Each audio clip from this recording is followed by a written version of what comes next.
ഒത്തിരി സന്തോഷത്തോടെ ജീവിച്ച ദമ്പതികളായിരുന്നു മാർക്കും സൂസനും. ജീവിതത്തെ അത്ര സന്തോഷത്തോടെയാണ് അവർ മുന്നോട്ട് കൊണ്ടുപോയത്. എല്ലാം ഒരുമിച്ച് ചെയ്തു, പരസ്പരം സഹായിച്ചും അവരിങ്ങനെ മുമ്പോട്ട് പോവുകയാണ്. അവരുടെ ജീവിതത്തിലെ കുഞ്ഞു കാര്യങ്ങൾ പോലും അവരെ സന്തോഷിപ്പിച്ചു. പക്ഷേ വിധി മറ്റൊന്നായിരുന്നു. അതിന് വേറെ ചില പ്ലാനുകളുണ്ടായിരുന്നു. സൂസന് തൻ്റെ കാഴ്ച നഷ്ടപ്പെടാൻ തുടങ്ങി. അപ്പോൾ ഡോക്ടേഴ്സ് മാർക്കിനോട് പറഞ്ഞു, സൂസൻ്റെ കാഴ്ച നഷ്ടപ്പെട്ടുകൊണ്ടിരിക്കുകയാണ്, അത് മെല്ലെ പൂർണ്ണമായും നഷ്ടപ്പെടും. സൂസന് സങ്കടമായി. ഇനി എങ്ങനെ തൻ്റെ ജീവിതം മുമ്പോട്ട് പോകുമെന്നുള്ള അഗാധമായ സങ്കടം. ഓരോ ദിവസത്തെയും കാര്യങ്ങൾ ചെയ്യാൻ സൂസൻ നല്ലതുപോലെ ബുദ്ധിമുട്ടി.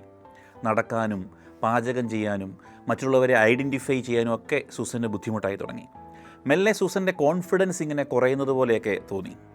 ഇങ്ങനെയൊക്കെ ആണെങ്കിലും മാർക്ക് സൂസനൊരു ഉറപ്പ് നൽകി. നീ ഒരിക്കലും തനിച്ചാകില്ല, നീ ഓഫീസിൽ പോകണം, നിന്നെ ഞാൻ ബസ് സ്റ്റോപ്പിൽ വിടാം, എല്ലാ ദിവസവും നിന്നെ ഞാൻ അവിടെ കൊണ്ടുവിടാം. രാവിലെ മാർക്ക് സൂസൻ്റെ കൈ പിടിച്ച് ബസ് സ്റ്റേഷനിലെത്തും. അവൾ സുരക്ഷിതയായി ഇരിക്കുന്നുവെന്ന് ഉറപ്പ് വരുത്തിയിട്ടാണ് അയാൾ തിരിച്ചു പോകുന്നത്. അങ്ങനെ ദിവസങ്ങൾ കടന്നു പോവുകയാണ്. ഒരു ദിവസം മാർക്ക് സൂസനോട് പറഞ്ഞു, നീ ഇനി ഇതെല്ലാം തന്നെ ചെയ്തു പഠിക്കണം, എപ്പോഴും എങ്ങനെയാണ് നിൻ്റെ കൂടെ ഞാൻ വരുന്നത്? സൂസന് പെട്ടെന്ന് സങ്കടമായി. പക്ഷെ മാർക്ക് പറഞ്ഞു, നീ വളരെ ശക്തയാണ്, നിനക്കിതൊക്കെ ചെയ്യാൻ സാധിക്കും.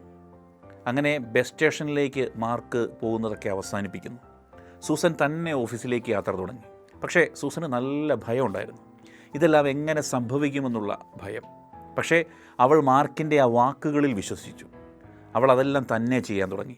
തനിയെ ബസ്സിൽ കയറാൻ തുടങ്ങി, തനിയെ ബസ്സിൽ നിന്ന് ഇറങ്ങാൻ പഠിച്ചു, സീറ്റിലിരിക്കാൻ പഠിച്ചു. അങ്ങനെ എല്ലാം തനിയെ ചെയ്തു പഠിച്ചു. അങ്ങനെ അവൾക്ക് കോൺഫിഡൻസ് കിട്ടുകയാണ്.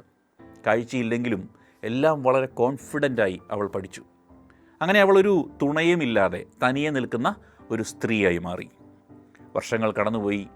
ഒരിക്കൽ ബസ് യാത്ര ചെയ്തുകൊണ്ടിരിക്കുമ്പോൾ അവൾ സ്ഥിരം കയറുന്ന ബസ് ഓടിക്കുന്ന ഡ്രൈവർ അവളോട് പറഞ്ഞു, നീ ഒരു ഭാഗ്യവതിയായ സ്ത്രീയാണ്.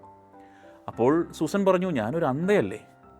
അപ്പോൾ ഡ്രൈവർ പറഞ്ഞു, എല്ലാ ദിവസവും ഒരു മനുഷ്യൻ നിന്നെ പിന്തുടരുന്നുണ്ട്. എല്ലാ ദിവസവും അയാൾ ഉറപ്പുവരുത്തും നീ കൃത്യമായ സീറ്റിലാണ് ഇരിക്കുന്നത്, നീ കൃത്യമായാണ് സ്റ്റെപ്പുകൾ വയ്ക്കുന്നത്, നീ ഓഫീസിലെത്തുന്നത് വരെ അയാൾ നിന്നെ ഫോളോ ചെയ്യുന്നുണ്ട്. നീ ഓഫീസിലെത്തിക്കഴിയുമ്പോഴാണ് അയാൾ അവിടം വിട്ടു പോകുന്നത്.